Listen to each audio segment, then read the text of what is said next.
12 mujeres extraordinarias de John MacArthur. Prefacio, nunca preví que mi libro sobre los apóstoles, 12 hombres comunes y corrientes, sería tan bien recibido por los lectores. Estos parecieron apreciar y disfrutar el formato de estudio, aun cuando era una leve desviación de mi estilo expositivo normal. El método del libro y el arreglo parecía especialmente apropiado para estudios en grupos pequeños, y eso puede haber ayudado a crear un interés aún mayor. Quizás todavía más importante fue la relación personal y la práctica intensiva que permitían tales estudios. Contribuyó, creo, ver a los apóstoles tal como fueron, hombres comunes y corrientes. Eso es, a fin de cuentas, el punto central del libro. Eran hombres con los que cualquiera puede relacionarse. Muchos de nosotros podemos ver fácilmente rasgos de nuestro propio carácter en sus personalidades, sus defectos, sus luchas, sus caídas frecuentes y sus ansias de ser lo que Cristo deseaba que fueran. Nos da una gran esperanza ver cuán maravillosamente Dios usó a personas como ellos. Después que 12 hombres comunes y corrientes estuvo encabezando las listas de mayor venta por más de un año, mis amigos en Thomas Nelson me sugirieron una continuación. ¿Por qué no tratar, en un formato similar, la vida de 12 de las principales mujeres de las Sagradas Escrituras? Todos los que escucharon esta idea se mostraron de inmediato muy entusiasmados. Así nació el volumen que usted tiene en sus manos. Por cierto, no había problema en la decisión con los personajes característicos del primer libro. Jesús escogió a sus 12 discípulos, y todo lo que yo tenía que hacer era investigar sus vidas y escribir sobre ellos. Este nuevo libro, no obstante, sería diferente. Confrontado con una pléyade de mujeres extraordinarias de la Biblia, hice una larga lista de posibilidades. La tarea de reducir la selección a solo 12 no era fácil. Sopesé sus respectivas importancias en el acontecer bíblico y escogí a aquellas que eran irreemplazables en la historia de la redención. Espero que usted esté de acuerdo en que mi lista final incluye una buena variedad de los diferentes tipos de personalidades y una selección interesante de mujeres realmente extraordinarias. Es mi deseo que, al igual que en el primer libro, los lectores vean aspectos propios en estos estudios, y sean fortalecidos al recordar que nuestras luchas y tentaciones son del mismo tipo de pruebas que han debido enfrentar los creyentes de todos los tiempos.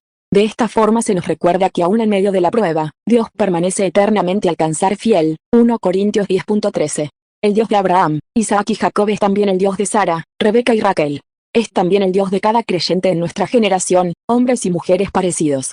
Nosotros, como todos ellos, tenemos nuestros defectos. Pero somos su pueblo y ovejas de su prado, Salmo 100.3, y su fidelidad alcanza hasta las nubes, Salmo 36.5. Algunas personas ya me han preguntado por el significado del sutil cambio en el título. Si los discípulos eran comunes y corrientes, ¿cómo estas 12 mujeres son extraordinarias? La respuesta, por supuesto, es que mientras los discípulos eran comunes y corrientes en un sentido, también fueron extraordinarios en otro.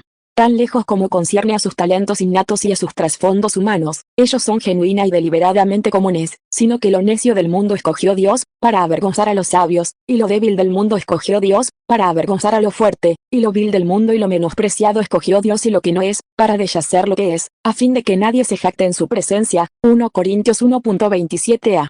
Fue solo el trabajo de Dios en las vidas de los discípulos lo que les dio tan notable poder e influencia para que llegaran a ser personas especiales y pudieran hacer obras realmente extraordinarias. Hechos 17.6. Lo mismo ocurre con las mujeres protagonistas de este libro. La mayoría fueron comunes y corrientes. Eran mujeres simples, sencillas y en algunos casos de extracto social escandalosamente bajo, tal como ocurría con los discípulos.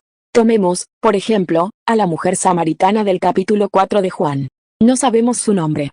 Del mismo modo, Ana fue una oscura viuda de edad muy avanzada que aparece solo con una breve mención en la introducción de Lucas 2.36a.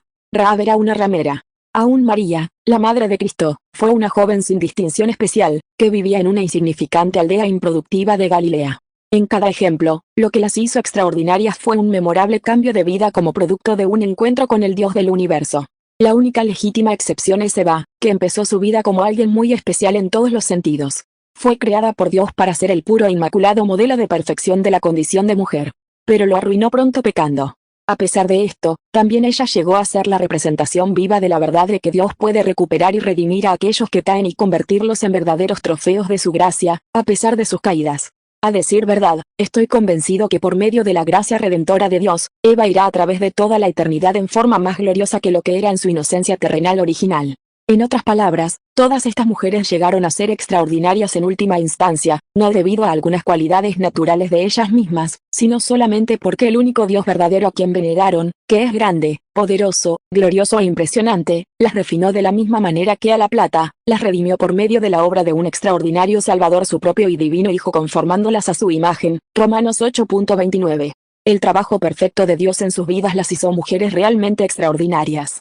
Por lo tanto, ellas se alzan para recordarnos tanto nuestras debilidades como nuestro potencial. Hablando como un todo, nos apuntan a Cristo. En cada caso, Él era aquel a quien ellas buscaban para alcanzar salvación. Vemos, por ejemplo, cómo Eva, Sara, Rahab y Ruth estaban en la línea de la ascendencia que produciría el prometido que aplastaría la cabeza de la serpiente. Ana anhelaba a tal Salvador y se regocijó con la promesa de salvación. En efecto, las palabras de alabanza de Ana respecto del Salvador, 1 Samuel 2:1-10, son ecos del Magnificat de María. Esa fue, por supuesto, la explosión de alabanza cuando María comprendió que, por dar vida al Salvador, sería la bienaventurada de Dios por sobre todas las demás mujeres. Ana, que había esperado al Salvador toda su vida, fue bendita en su vejez al ser una de las primeras personas en reconocerlo en su infancia. Lucas 2:36a. Todas las demás mujeres protagonistas en este libro figuran entre los primeros discípulos.